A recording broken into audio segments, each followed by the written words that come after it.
عبادت کیسے کی جائے، روزہ رکھا جائے تو کیسے رکھا جائے، زکوٰۃ دی جائے تو کیسے دی جائے، حج کیسے کیا جائے، کھانا کیسے کھایا جائے، سویا جائے تو کیسے جائے، سفر کرے تو کیسے کرے۔ مطلب آپ کا کھانا، آپ کا پینا، آپ کا اٹھنا، آپ کا بیٹھنا، آپ کا جاگنا، آپ کا سونا، آپ کا چلنا، آپ کا سفر کرنا، آپ کی بات چیت کرنا، لوگوں کے ساتھ ملنا، بیوی کے ساتھ حسن سلوک کرنا، پڑوسی کے ساتھ اچھی طرح سلوک کرنا، غیر مسلم کے ساتھ بہیو کرنا، یہ اللہ کے رسول صلی اللہ علیہ وسلم کی پوری زندگی ہمارے لیے آئیڈیل ہے۔ اسی لیے اللہ تعالیٰ نے ایک ہی آیت میں سمندر کے بکھرے ہوئے پانی کو بھر دیا ایک ہی پیالہ کے اندر۔ کیا فرمایا؟ لَقَدْ كَانَ لَكُمْ فِي رَسُولِ اللَّهِ أُسْوَةٌ حَسَنَةٌ، تحقیق کے جناب محمد رسول اللہ صلی اللہ علیہ وسلم کی زندگی تمہارے لیے اسوہ حسنہ ہے۔ نبی محمد رسول اللہ صلی اللہ علیہ وسلم کی زندگی کو اگر تم اپناؤ گے تم سکسیسفل ہو جاؤ گے، کامیاب ہو جاؤ گے۔ اگر تمہیں چلنا ہے تو جناب محمد رسول اللہ صلی اللہ علیہ وسلم کی زندگی کو فالو کرو۔ اگر تمہیں کھانا کھانا ہے تو اللہ کے نبی صلی اللہ علیہ وسلم جس طرح کھانا کھاتے تھے اسی طرح تم کھانا کھاؤ۔ نماز بھی پڑھے تو نبی کی طرح پڑھو، حج کرو تو نبی صلی اللہ علیہ وسلم کی طرح بھی کرو۔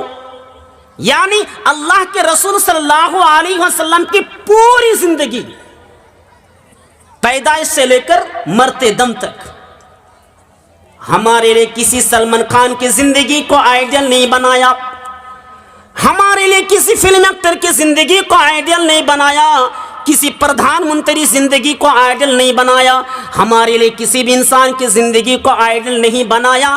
اللہ تبارک و تعالیٰ نے اگر ہماری زندگی کو آئیڈیل بنا ہے تو جناب محمد رسول اللہ صلی اللہ علیہ وسلم کی زندگی کو آئیڈیل بنایا۔ میرے بھائیوں، اسی لیے اللہ کے نبی جناب محمد رسول اللہ صلی اللہ علیہ وسلم ہمارے لیے اسوہ حسنہ ہے۔ آپ لوگ ذرا مہربانی کر کے بیٹھ جائیے، اور جو بھائی اس حضرات یہاں وہاں بکھرے ہوئے ہیں ذرا مہربانی کر کے برائے مہربانی آپ یہاں پہ آ جائیے، اس لیے کہ کھلی جگہ مت رکھیے، شیطان بیٹھ جائے گا۔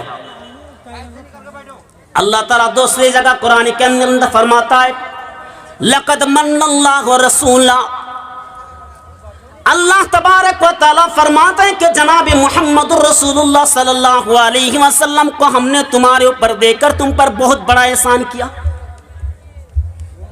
یہ اللہ تعالیٰ کا بڑا آسمان، یہ زمین، یہ پیڑ، یہ پودے، یہ سورج، یہ ہوا، یہ چاند، یہ جتنی نعمتیں اللہ تعالیٰ کی بڑی بڑی نعمت، پھر بھی اللہ تعالیٰ ہم نہیں کہا کہ اے میرے بندو ہم نے تمہارے لیے جو آسمان دیا یہ آسمان تمہارے لیے ہم نے احسان کے طور پر دیا۔ نہیں، ہم نے احسان نہیں جتلایا، لیکن جب جناب محمد رسول اللہ صلی اللہ علیہ وسلم کی بات آئی تو اللہ تعالیٰ نے صاف طور پر فرما دیا کہ ہم نے جناب محمد رسول اللہ صلی اللہ علیہ وسلم کو دے کر ہم نے تم پر بہت بڑا احسان کیا۔ یہ اللہ کے رسول ہمارے لیے احسان ہے۔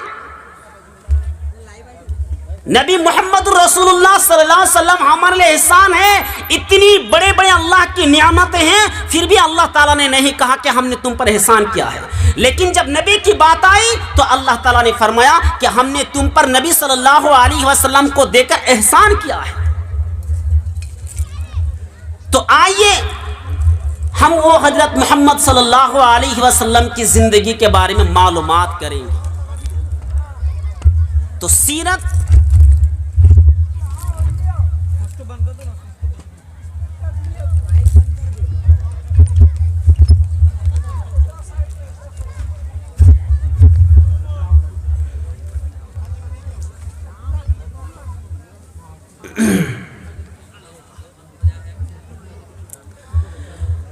تو نبی محمد رسول اللہ صلی اللہ علیہ وسلم کی زندگی، اللہ کے رسول صلی اللہ علیہ وسلم کی ولادت، آپ کی پرورش، کس طرح آپ کی پرورش ہوئی، آپ صلی اللہ علیہ وسلم اس دنیا میں آئے تو کیوں آئے، اس کے بارے میں ہم جانکاری حاصل کریں گے۔ تو سب سے پہلے ہم بات کریں گے ولادت کے بارے میں، مطلب آپ کی پیدائش۔ تو اللہ کے رسول صلی اللہ علیہ وسلم بنی ہاشم کے اندر 9 ربیع الاول کو دوشنبہ کے دن عام الفیل کے اندر صبح کے وقت اللہ کے رسول صلی اللہ علیہ وسلم پیدا ہوئے۔ جس سال ہاتھی کا واقعہ پیش آیا تھا اسی سال اللہ کے رسول صلی اللہ علیہ وسلم پیدا ہوئے اور صبح کے وقت پیدا ہوئے۔ اور آمنہ خود فرماتی ہے، آمنہ کا بیان ہے کہ جب سے میرے پیٹ سے، میری کوکھ سے، میرے بدن سے، میرے پیٹ سے جب سے محمد صلی اللہ علیہ وسلم جنم لیا، نکلا، تو میں کیا دیکھتی ہوں کہ میری کوکھ سے ایک نور نکلا،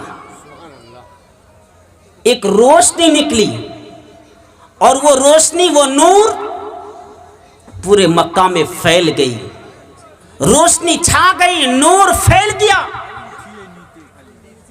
برسوں سے آگ کی پوجا کرنے والی قوم، جو برسوں سے آگ کی حفاظت کرتے تھے، ایوان کسریٰ کے آگ رسول صلی اللہ علیہ وسلم دنیا کے اندر آنے سے پہلے ہی وہ آگ بجھ گئی۔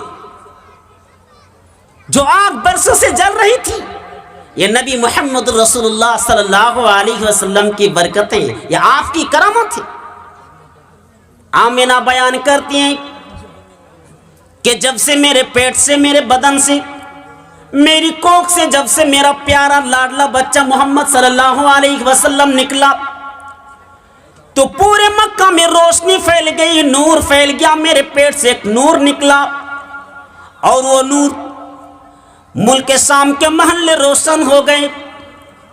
ایوان کسریٰ کے جو بت تھے وہ بت بھی گر گئے، جو قیصر و کسریٰ کے جو آگ تھی وہ آگ بھی بجھ گئی۔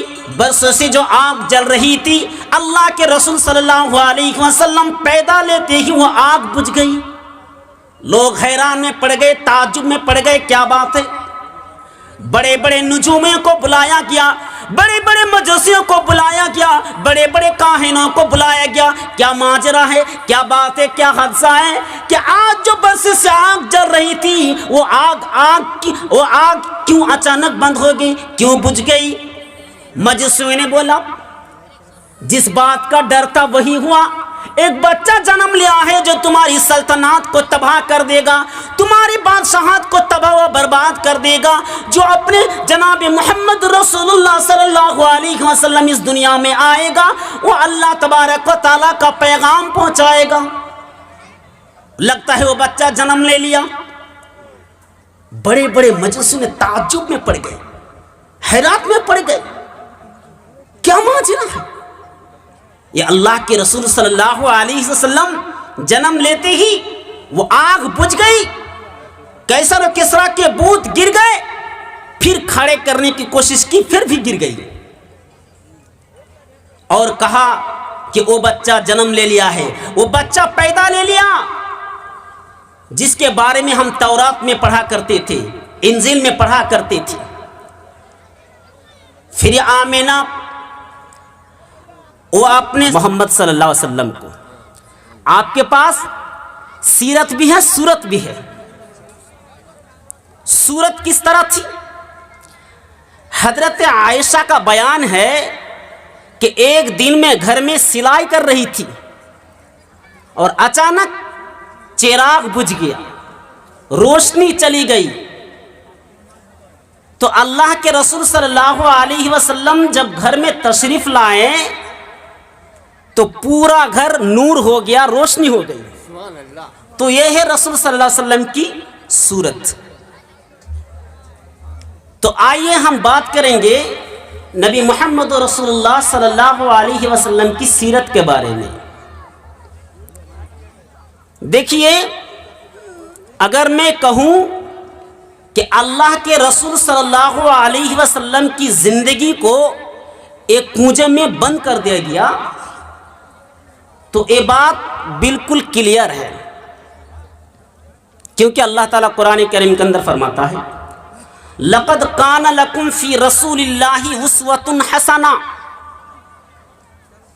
تحقیق جناب محمد الرسول اللہ صلی اللہ علیہ وسلم تمہارے لیے بہترین نمونہ